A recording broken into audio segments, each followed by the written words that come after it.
Hello lads, ladies, gents, ladetts, whoever, whatever, welcome back to another video. In a genre that's dominated by games that allow you to build the biggest and craziest cities possible, today's game Mini City Mayhem aims to shrink the scale, all the while still allowing you to build to the heavens. I do want to let you know, for the sake of transparency, I did receive a key for this game for free through Keymailer, thanks to the developers. But with that said, let's jump into the review of Mini City Mayhem. Starting out, you will notice that you have several different gameplay options. From Mayhem, Zen, Square Stack, Crane, and Sandbox, you'll have a surprising amount of content for a game that's less than $10. Mayhem and Zen are effectively the same mode as each other, with Zen being essentially an easy mode. Basically, it slows down the pace of the game a lot, so it's way less stressful compared to the Mayhem mode. It is worth noting though, Mayhem, if you couldn't guess, is the intended mode to play. However, if you do want to unlock more maps and just play the Zen mode, you definitely can. So what do you actually do in either the Zen or Mayhem modes? Well, it sees you trying to build up a city by placing building blocks that you select from a random selection that shows at the bottom of the screen, and placing them either on top of each other, next to each other, or just wherever they will fit as long as they're next to a road. Some of these pieces go together and some may not. So it pretty much becomes a game of Tetris, trying to figure out how you can maximize the amount of buildings while also using your very limited amount of space. But it gets more complicated than just that, because these building pieces that you can place are color coded, and if you're able to match up certain colors together, you'll get bigger bonuses helping you with your population limit, which I'll explain in a little bit, as well as ensure you get closer and closer to completing the map. You'll notice while playing there are several bars at the top of the screen, with the first one indicating your city's level, in which the higher it gets, the more bonuses you can unlock. The second is money, and it's a lot more straightforward, as every piece that you place will cost some amount of money. Though I will say I never ran into any issues with having enough, but it might be because I just never played fast enough for it to be a problem. The last two bars are arguably the most important. You have your current population limit and a happiness meter. These two bars effectively work as a countdown timer for the game, thus giving it any form of actual challenge. The population meter is constantly growing, so you need to make sure you're increasing your maximum population limit at all times. However, if you do happen to reach that maximum limit, that's when the happiness meter kicks in. This one is a countdown timer instead of being a count up timer. Once that bar reaches 0, well, you fail because everyone's pissed off and they don't like you anymore. The good thing is, once you increase that maximum population limit again, that countdown timer for the happiness meter starts to recharge, so it's not too brutal. I personally never ran into any major issues with it. I did have it activate a few times, don't get me wrong, but it's pretty forgiving, at least on its standard difficulty mode. I do want to quickly note that the Zen mode doesn't actually have all of these meters, as it only requires you to place a certain amount of buildings. That's where that lack of difficulty comes from.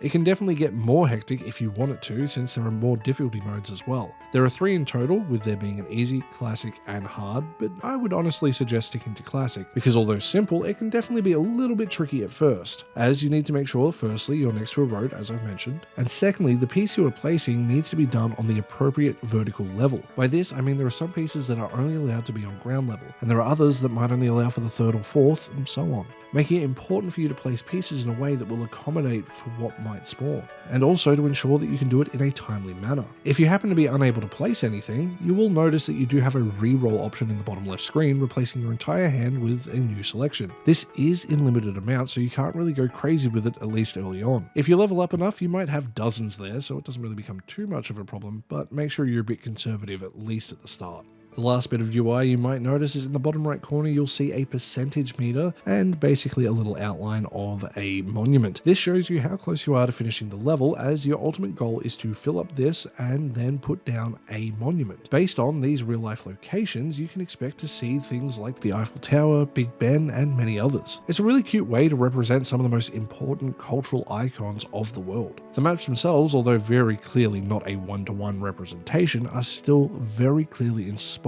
by their real-life counterparts. Like Venice, it has tons of lakes running through it, so it's a little bit tricky to build around. Visually, the game is very charming. The blocky aesthetic, along with the bright and colourful cartoony appearance, makes it very enjoyable to look at. It's more than just the visuals though. The UI is super bright and big, making it super easy to follow for pretty much anybody. I have played so many city builders over the years, and they have overly complicated menu systems, and having it be simple and to the point is a godsend for a game that can get very hectic. However, the visuals aren't even the best part of this game's presentation. It's the music. My God, is the music perfect. I couldn't have asked for a better soundtrack to listen to while playing along. I know I say it basically every video, and I will always say it, and you can hate me for it, but the soundtrack should service the game, not be the star. But this is the example of the soundtrack servicing the game so well, it becomes a star. You can't ask for more. It has a mix of lo-fi to upbeat piano, it can get a little bit jazzy, but never too complex. It's just a perfect addition to what is already an incredible package when it comes to the game's presentation. Getting into the other game modes that are on offer, with there being Crane, Square Stack, and Sandbox, they also have their merits and are worth checking out. They're definitely not the meat and potatoes of the game though. Crane boils down to a classic stacker game with you dropping buildings on top of each other and trying to hit a certain height limit without making too many mistakes. Square Stacker mode, which is probably my favorite side mode, is Vertical Tetris. It sees you trying to fill up a square to complete a level and try to make the tallest building possible. However, you're on a timer, so you need to place these quick. You have to think fast and react to what you're given. Finally, the Sandbox mode, which just lets you build whatever you feel like with what the game has on offer. It's really cute, and I'd love to see it expanded upon down the line with maybe more building options, maybe the ability to create your own islands or bigger maps potentially. For what it is, it's a really nice little time sink. I did manage to ask the developer if they had any plans for additional content or modes for Mini City Mayhem, and they let me know. As for potential DLC, probably not, since the game has a clear loop as its premise, but they are open to additional modes like a speedrun or challenge mode as an example. But do note, this isn't exactly what the developer has in mind, just to clarify, just some suggestions I had if they were to do them. I also had to ask what inspired them to create Mini City Mayhem in the first place, to which they responded. I wanted to take the relaxing nature of city builders and throw in an element of mayhem, forcing players to adapt, react, and make quick decisions rather than meticulously planning everything out. Mini City Mayhem is about building against time, making the best of unexpected situations and embracing the unpredictability of urban planning under pressure. Which makes sense since they shared with me that they are someone that loves designing interactive systems that challenge players in new ways and seeing players engage and enjoy mechanics that they've built. All in all, for a game that is super cheap, it's an incredibly value-packed little title, and you could easily do a lot worse. If you enjoy puzzle games, city builders, or are just after something nice and chill to play as long as you play the Zen mode, you should 100% check out Mini City Mayhem.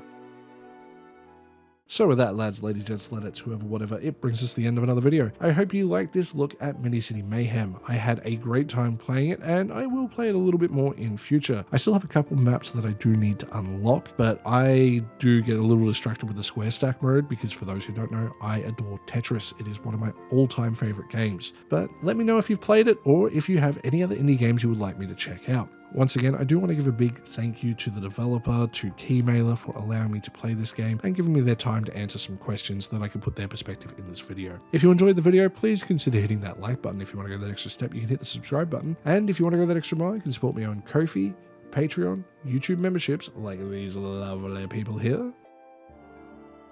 And with that, I'll see you guys in the next one. Stay safe out there. Bye.